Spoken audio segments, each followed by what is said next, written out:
This is a very, very strange country. It's the youngest country on earth because it was born in 1993.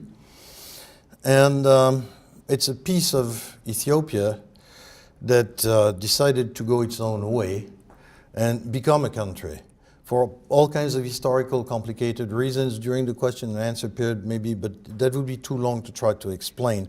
Basically, it's because they were colonized by the Italians, which gave them a completely different destiny from Ethiopia, which was the only country in Africa that was never colonized by anybody. The Italians were there, but for very little time at the beginning of World War II. They occupied Ethiopia less than Germany occupied my country. So that doesn't count as colonization. But what did happen to have a country which today is the African equivalent of North Korea? It's very strange.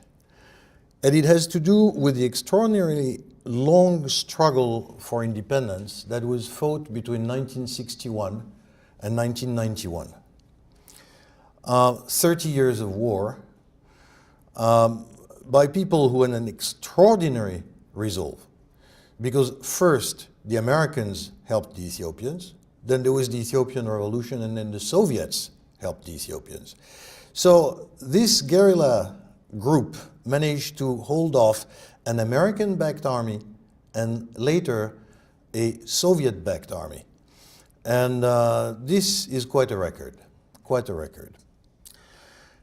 Why is it that something which was seen at a certain period there was a great movement, those of you who are already interested in Africa might remember in the 80s that, Eritrea, the Eritrean mystique of the liberation fighter, they were going to do great things when they would finally get to power, if they did. And when they arrived in power in 1991, they were welcomed by the international community. Their cousins in Ethiopia, because in the meantime the government had changed in Ethiopia, welcomed their independence, so there is none of the problem that we have now with Southern Sudan, which might get stuck halfway towards independence and not get a full one by January of next year. There it was in consultation between Addis Ababa and Asmara that they became independent. Everything seemed fine, and yet now we have one of the hardest and worst dictatorship anywhere on earth. It's a complicated reason, and it goes back to the conditions of the struggle. In 1971, Isaias Afewerki, who is today the president of Eritrea, created with about 15 other men a secret organization which was called the Eritrean People's Revolutionary Party. This was a movement that brought a high degree of centralization to what was largely a regionalized guerrilla movement. In other words, in 1971, when they did that, they had 3, 4, 5 different groups, a little bit, you could say, reminiscent of what we have in Somalia today, that were all fighting the Ethiopians, but they were also fighting each other. And this has remained a very distinctive thing in Isaias's mind. If we do not have complete centralization, complete control of a central organ over the whole movement, we go into anarchy.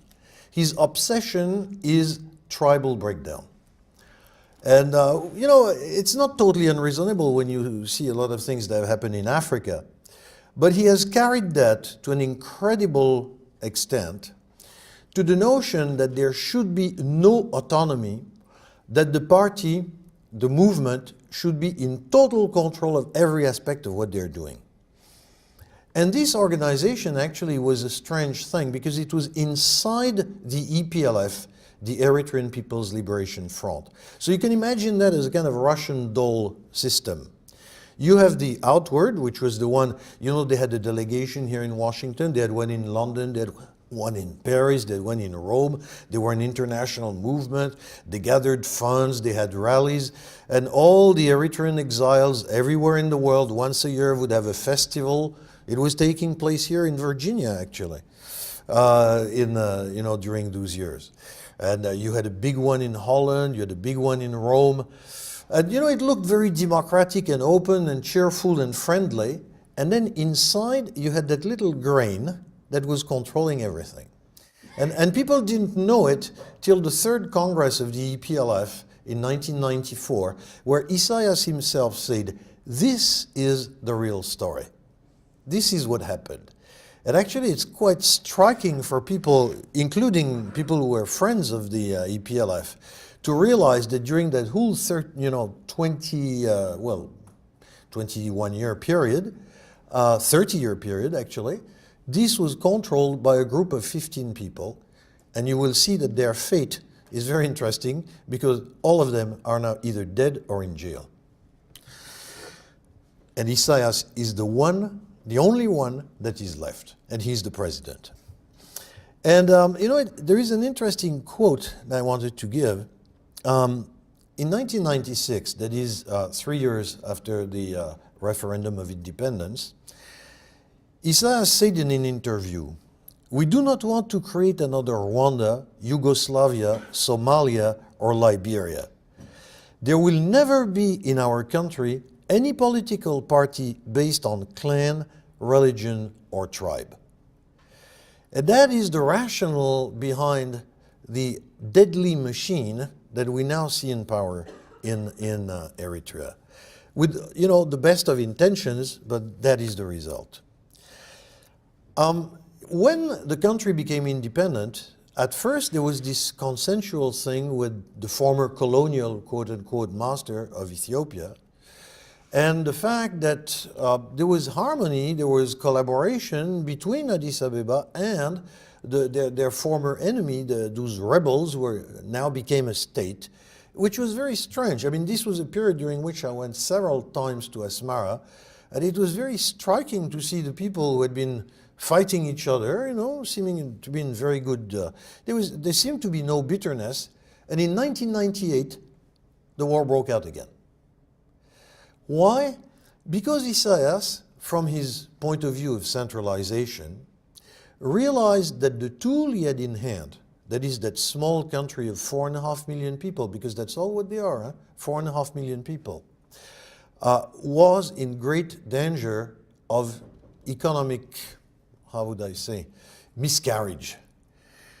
And he tried to run his former colonial master, because there was the close relationship between the two fronts, the one that had overthrown Mengistu in Ethiopia and the one that had taken power in Asmara. They were co-fighters during the war. They had been together, they had been allies. And the Eritreans were playing the role of the bigger, older brother, and they were economically infiltrating all the structures in Ethiopia, transport, banking, and so on, to the point where the Ethiopians said, "Wait a minute, we were very kind, we let you have your freedom, we're in agreement with your political project, but this is getting too much. This is a case of the tail wagging the dog. We let you free, now you want to run us." And the feeling around, I would say, the end of 97, which was my last visit before the war, you could feel that something was amiss. And by May 98, the Eritrean army crossed the border and attacked Ethiopia. So we're apparently back to square one, but in a completely different situation. It was not the colonial master, it was the colonial victim attacking the former master. And the war lasted for 2 years. It was a very strange war, because it was more like World War I. People digging in trenches and frontal assaults with 10,000 people killed in 2 or 3 days, being mowed down by machine guns. It was Verdun, or the battles of World War I. Very, very strange war. Completely the opposite of what you would think of for former guerrillas. Position warfare with trenches. And the end was a kind of non-peace, non-war, during which, since the cause of the war could not be admitted, Isaias never admitted that he was trying to conquer the former master, there was the Algiers peace agreement, which led to a very uncertain situation. It was not a formal peace that was signed in December 2000 in Algiers. Then things started to change inside Eritrea. That group of 15 which had run everything till then turned around and told Isaias, we cannot go on like this. It's not possible. I mean, our plan has succeeded in the sense we won the war, we're independent, but look what just happened. This new war that we have had between 1998 and 2000 was caused by the fact that with your idea of control, centralization, domination, you have now pitted yourself against reality. We're 4.5 million. The Ethiopians are 84 millions. It was completely crazy to try to attack them. And this is due to our system of government because you carried into peace the system we had during the war. Now, it was very good during the war. We won the war. We control everything. Now is the time to relax, to open up and democratize the system. For about 6 months, there was an argument. And then, strangely enough, the consequences, the creation of the dictatorship came because of 9/11. On 9/11, the Americans were strongly disturbed, let's say. They stopped looking at the rest of the world. A week later, Isaias arrested the totality of the political bureau of his own party. On the 18th of September, 2001, he put everybody in the click and said, this is the end of the democratization problem. That was a rather rough measure. Nobody noticed. There was, obviously the attention was elsewhere. And Isaias calculated perfectly. He did it in 2 days, 18th and 19th of September. And this was the end of any attempt at opening up the system. And this was the beginning of a descent into hell, where we still are, as far as Eritrea is concerned. Because what happened? And let's take the little pieces one by one.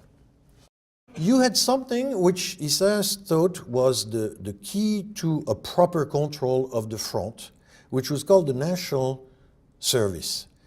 All young people were supposed to be military trained for 6 months and then serve the country without pay for 18 months. And they would do things like work on infrastructure and do things of national interest, and after that they would be released. The National Service, and by the way, if you take a cab here in Washington, if you have an Eritrean driver, talk to them about that. You will hear very interesting stories. The National Service became absolutely without limit. All males between the age of 18 and 50 and all females between the ages of 18 and 40 became subject to a new form of national service, which became a kind of open-ended form of slave labor. Because people could, and some of the people who run away, and some of whom you can find here in Virginia, because now you have over 220,000 refugees, Eritrean refugees, for a country of 4.2 million. This is an incredible rate.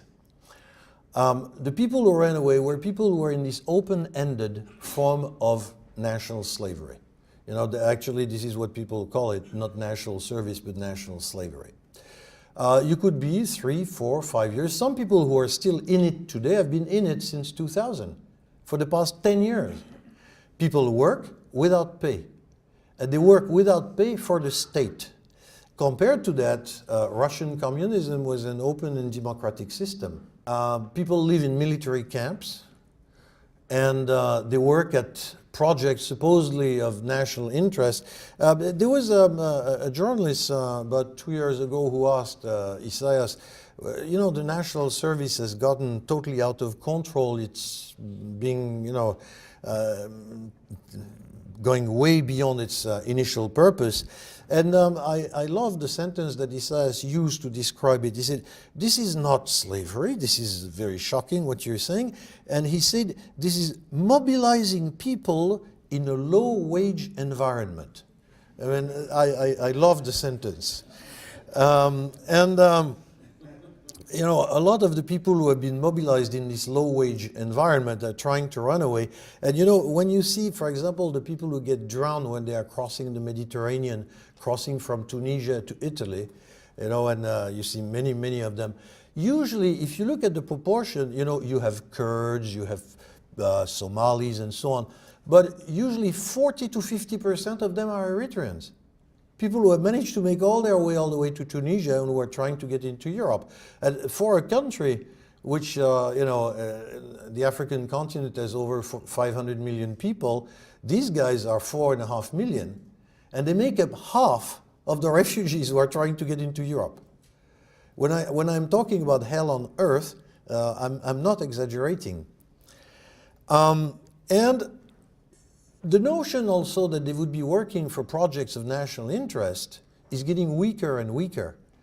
Now you have common stories when you talk with the refugees. I've done a little bit of research into that. I went to Italy because that's where you have the greatest numbers congregated.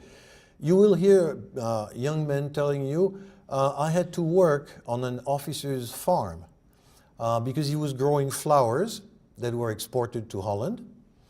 The Dutch are great. They love flowers. They buy them. Some of them do not realize that they are produced by slave labor. You know, the officer told me, you know, this is your national service. You work on my farm. And he said, but, you know, national interest. So the guy gets beaten and he works on the farm. And of course, he runs away if he can. Now, at least 30% of the members of the national service are females. You can guess the type of sexual relationships into which they are forced by army authorities that have control over them. Because the national service is under the control of special courts. These courts were initially created in 1996, before the last war, to repress corruption. You know, the paradox of how institutions can be turned around.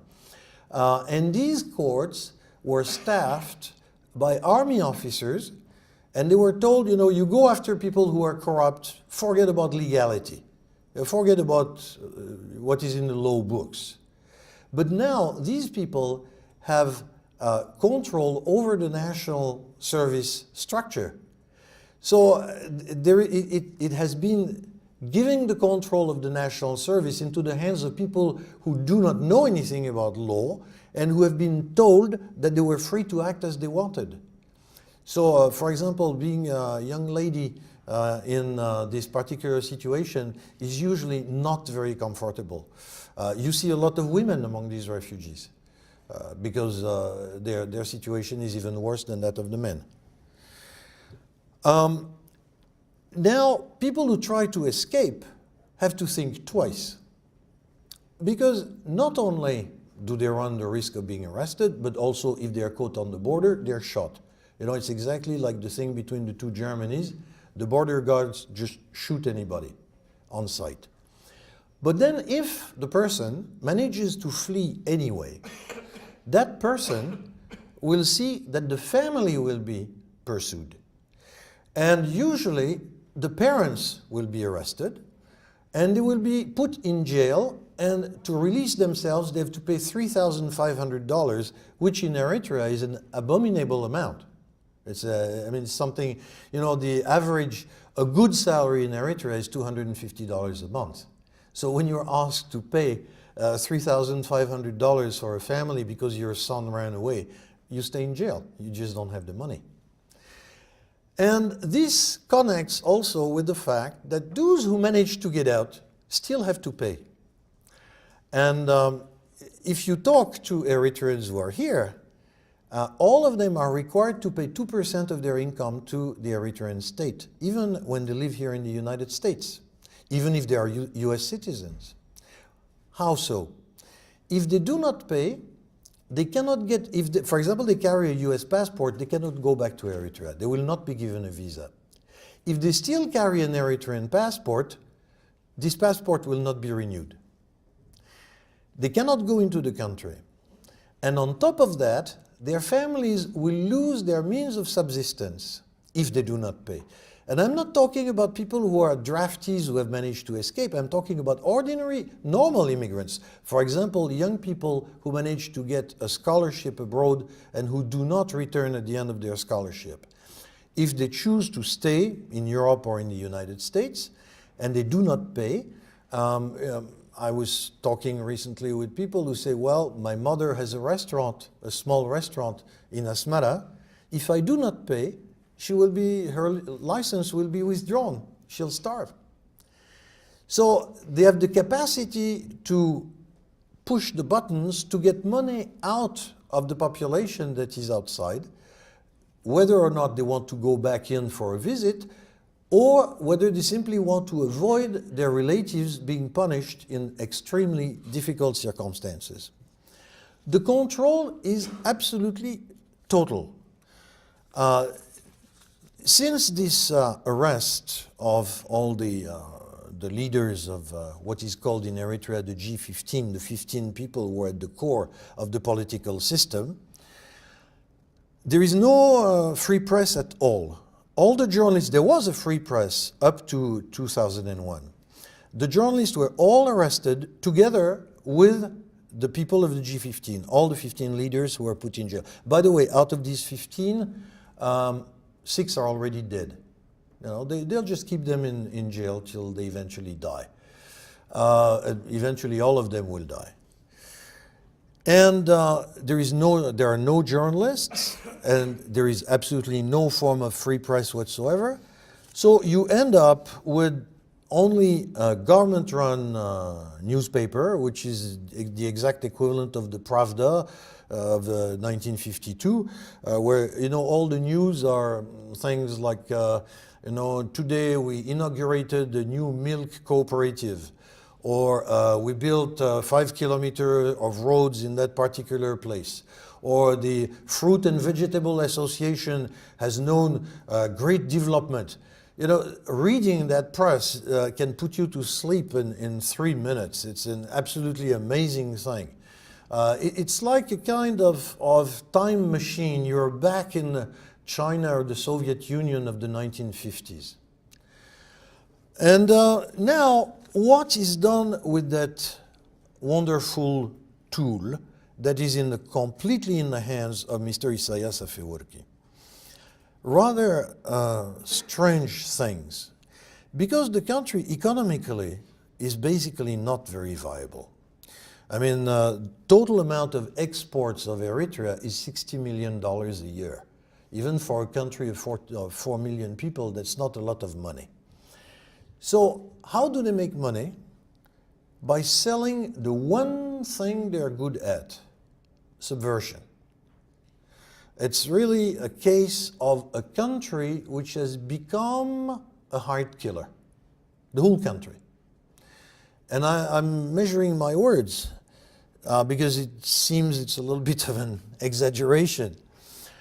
But the first thing that was noticed, because on the 23rd of December of 2009, the United Nations voted sanctions against Eritrea, and then some people began to realize there is something strange in there, because the sanctions were purely voted because of the help that Eritrea was giving to the Shabab movement in Somalia. Now, the Shabab are Muslim extremists. Is Isaias a Muslim extremist? Not at all, not in the least. He's not even a Muslim.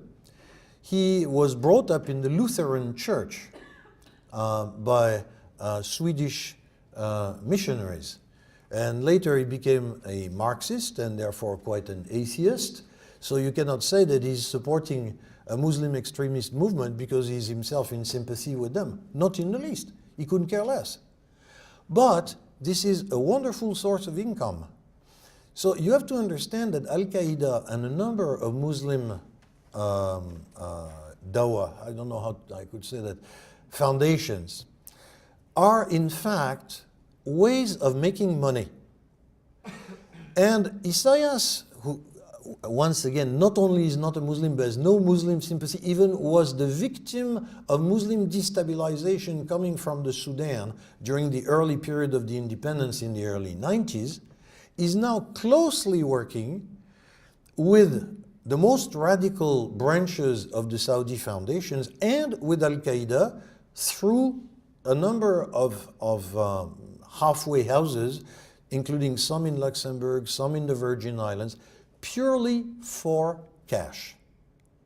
So this is a very, very strange situation, because we have the notion that Muslim fundamentalism is somehow linked with the religious and political movement. There it has nothing to do with it.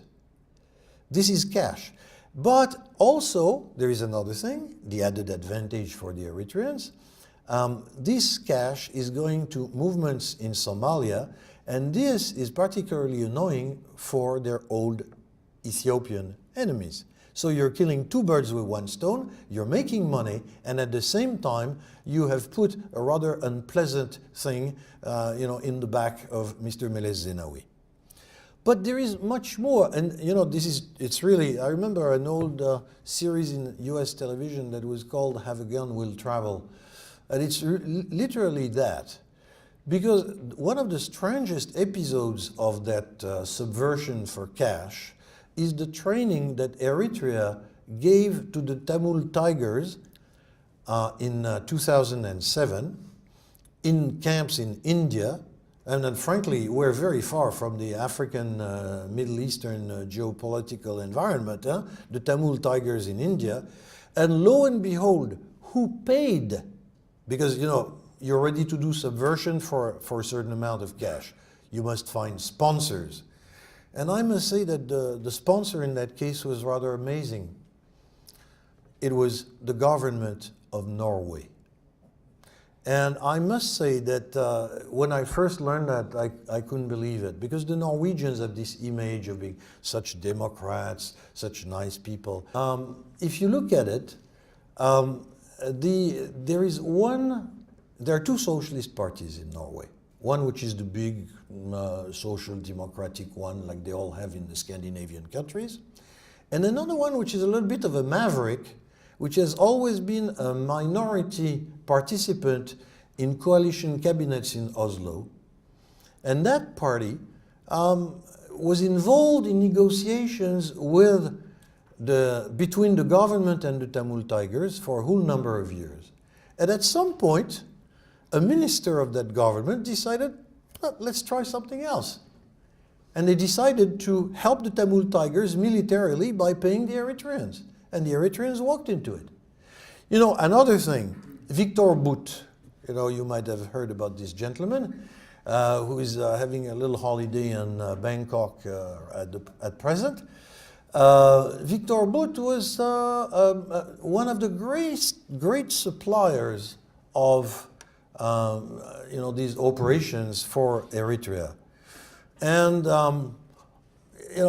I spent a good many years in Ethiopia, and I got in fairly friendly terms with a number of Ethiopian Secret Service operatives. And I asked them, what is your estimate of the budget that went into the operations with Bout? And the guy said, we know exactly. We've got our own spies, we've got our own agents there in Massawa. $114 million over the last 5 years. When you see, if you remember that the amount of the exports of that country is $60 million, that gives you an idea of the order of magnitude of the gun running. Because all these were guns that Bout was flying into Massawa, being bought with money from Al-Qaeda or the Islamic foundations, and then reshipped from Massawa to a whole number of beneficiaries.